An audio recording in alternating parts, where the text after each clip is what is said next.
ए sharp, पांचवा काला, राग चारुकेशी, थोड़ी सी मिश्र। क्या स्वर होते हैं? सिर्फ ध और नी कोमल लगते हैं। कहीं कहीं इसमें शुद्ध नी का भी उपयोग हो जाएगा क्योंकि गज़ल थोड़ी सी मिश्र कॉम्पोजिशन में है। पंडित अवध किशोर पांडे मेरे पिता गुरु, उनकी लिखी गज़ल है और गज़ब नाम से वो लिखते हैं, उनका पेन नेम है गज़ब। तो इसमें आपको देखने को मिलेगा।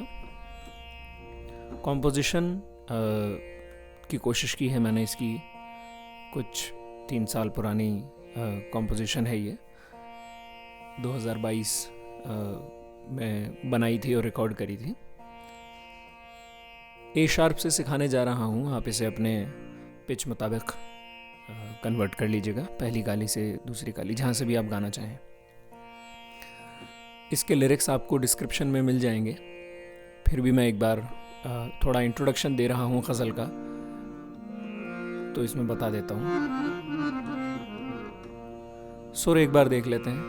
सा शुद्ध रे शुद्ध ग शुद्ध मा, पा शुद्ध कोमल ध कोमल नी, सा शुद्ध नी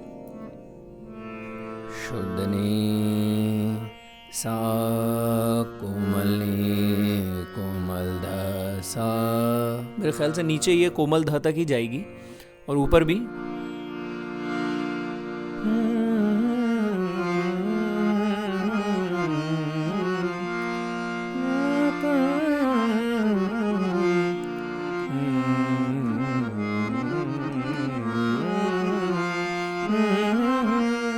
ऊपर शुद्ध रे तक है ये, रे सा, ठीक है। अब इसके जो शेर हैं, जो मतला है, वो शुरू करता हूँ। खुद से मिलने को मैं कैसी खुदी लाऊं, बात करनी हो तो क्या बेखुदी लाऊं। बेखुदी यानी खुद को भूल जाना, और खुदी यानी सेल्फ। तो खुद से मिलने को मैं कैसी खुदी लाऊं, यानी खुद से बात अगर मुझे करनी है। थोड़ा बहुत ऊपर ऊपर से इसकी मीनिंग आपको समझा रहा हूँ, वर्ड मीनिंग और भावार्थ वगैरह, ताकि थोड़ा गाने में थोड़ी सी आसानी हो। वैसे तो डिटेल अगर एक एक शेर की सतह में जाया जाए, एक एक परत खोली जाए उसकी, तो बहुत लंबा डिस्कशन हो जाएगा। एक एक शेर पर बहुत बात की जा सकती है, लेकिन ऊपर से ऊपरी तौर पे एक बार आपको शब्दों की मीनिंग मैं थोड़ी से बता देता हूँ ताकि गाने में आसानी हो। खुद से मिलने को मैं कैसी खुदी लाऊं, खुदी यानी सेल्फ कॉन्शियसनेस आपकी, और बात करनी हो तो क्या बेखुदी लाऊं, यानी खुद को भूलूंगा तभी क्या खुद को जान पाऊंगा। थोड़ी सी बेखुदी में आना, थोड़े से आपको खो देना, क्या तभी मैं खुद तक पहुंच पाऊंगा। ये एक सवाल है। मुझको अब बहला सके वो दिल कहाँ, मुझको अब बहला सके वो दिल कहाँ, रुख बरुख होने को क्या बेरुखी लाऊं। रुख बरुख, रुख यानी चेहरा, रुख यानी डायरेक्शन भी होता है, मगर यहाँ चेहरा है। रुख बरुख यानी आमने सामने, चेहरे के सामने चेहरा, यानी तुमसे मिलने के लिए क्या बेरुखी लाऊं, क्या रूठ जाऊं। बेरुखी यानी रूठने को भी बेरुखी कहा जाता है, कि मुंह फेर लिया तो बेरुखी। बे यानी बिना और रुख यानी चेहरा, तो मतलब चेहरा फेर लिया है तो बेरुखी हो गई। तो मुझको अब बहला सके वो दिल कहाँ, रुख बरुख होने को क्या बेरुखी लाऊं।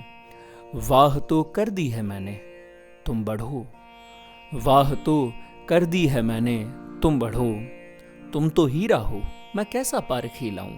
पारखी यानी जौहरी, जो हीरे को परखता है, जो उसकी परख रखता है, यानी जो जानता है कि हीरा क्या है, वही बता सकता है, उसको एग्जामिन करके बता सकता है। परख करना यानी एग्जामिन करना। तुम ही तीर अंदाज हो सबसे बड़े, तीर अंदाज यानी तीर चलाने वाला, तो सबसे बड़े तीर अंदाज तुम ही हो, तुम ही अर्जुन हो। क्या जनार्दन सा कोई सारथी लाऊं।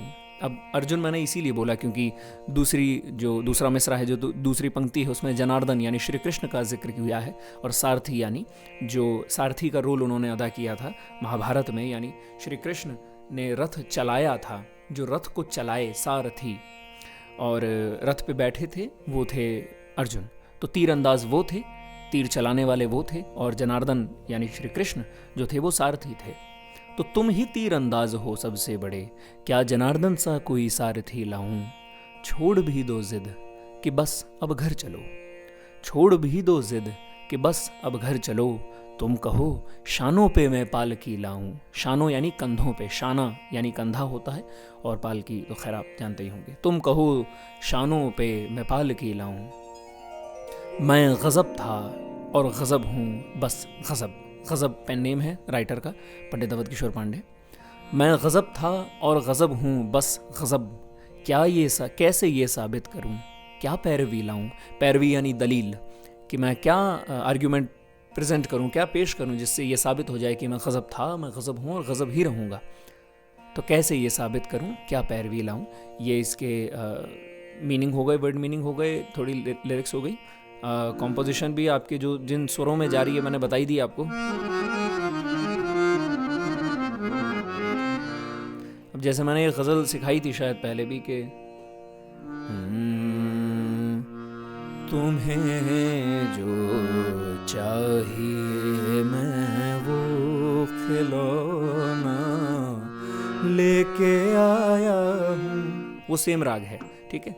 और जिस तरह से उसकी भी ये खूबसूरती थी, तुम्हें जो चाहिए, कि उसका हर शेर मैंने अलग कॉम्पोजिशन, अलग धुन में पिरोया था, उसी तरह से मैंने इस गज़ल में भी कोशिश करी कि मैंने हर शेर को एक अलग धुन दी है, नई धुन दी है। तो थोड़ी मुश्किल हो सकती है ये गज़ल, और इसकी एक मुश्किल ये भी है कि ये दीपचंदी में है, यानी 14 मात्रा में है।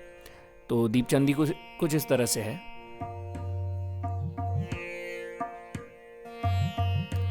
1 2 3 4 5 6 7 8 9 10 11 12 13 14 1 2 3 4 5 6 7 8 9 10 11 12 13 14 धा धिन धा धा धिन धा तिन ता धा धिन धा धिन धा धा तिन ता तिन धा धा धिन, ठीक है।